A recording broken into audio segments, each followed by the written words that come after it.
So hi aspirants, welcome back to my YouTube channel.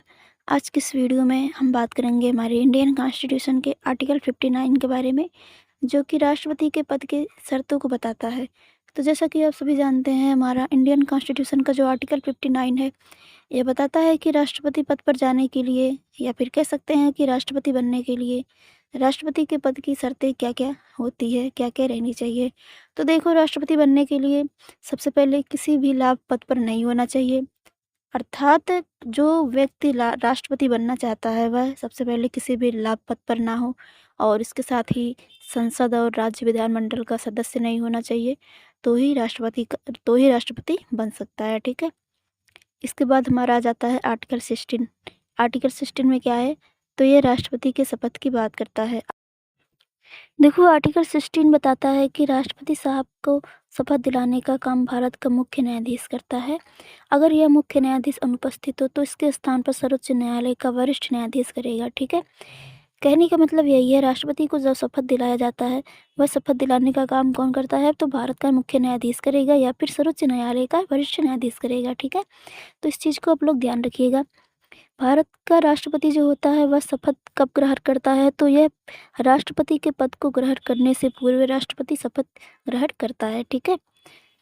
शपथ में राष्ट्रपति भारत की जनता की सेवा और कल्याण के लिए खुद को समर्पित करने की प्रतिज्ञा लेता है। और शपथ की सामग्री में क्या क्या चीज़ें होती हैं, तो शपथ की सामग्री में संविधान का कानून होता है, जिसका परीक्षण, संरक्षण, प्रतिरक्षण करना राष्ट्रपति का कर्तव्य होता है। यही है आर्टिकल 16 में, जो कि यह सुनिश्चित करता है कि राष्ट्रपति साहब राज्य के प्रमुख बनकर अथवा राज्य के प्रमुख के रूप में अपनी संवैधानिक जिम्मेदारियों का निर्वहन करने के लिए बाध्य हैं। तो ये तो हो गई आर्टिकल 16 के बाद। इसके बाद हमारा आ जाता है आर्टिकल 61। आर्टिकल 61 में क्या है, तो देखो, आर्टिकल 61 के तहत राष्ट्रपति पर महाभियोग प्रक्रिया लगाया जाता है, जिससे कि राष्ट्रपति साहब को पद से हटा दिया जाता है, ठीक है। राष्ट्रपति साहब पर महाभियोग प्रक्रिया कब लगाया जाता है, तो देखो, जब कभी राष्ट्रपति साहब संविधान का उल्लंघन करें या फिर संविधान के नियमों का पालन ना करें, तो इस दशा में राष्ट्रपति पर महाभियोग लगाया जाता है। महाभियोग लगाने का अधिकार संसद के दोनों सदनों को होता है, ठीक है। अतः संसद का कोई भी सदन इस आरोप को लेकर 2/3 बहुमत से प्रस्ताव पारित कर सकता है। प्रस्ताव पारित करने से पूर्व राष्ट्रपति को 14 दिन का समय दिया जाता है, जिससे कि राष्ट्रपति अपने पक्ष में कुछ बोल सकें, अपने आप को सही साबित करने के लिए कोई बात बोल सकें, मतलब कुछ साबित कर सकें अपने पक्ष में।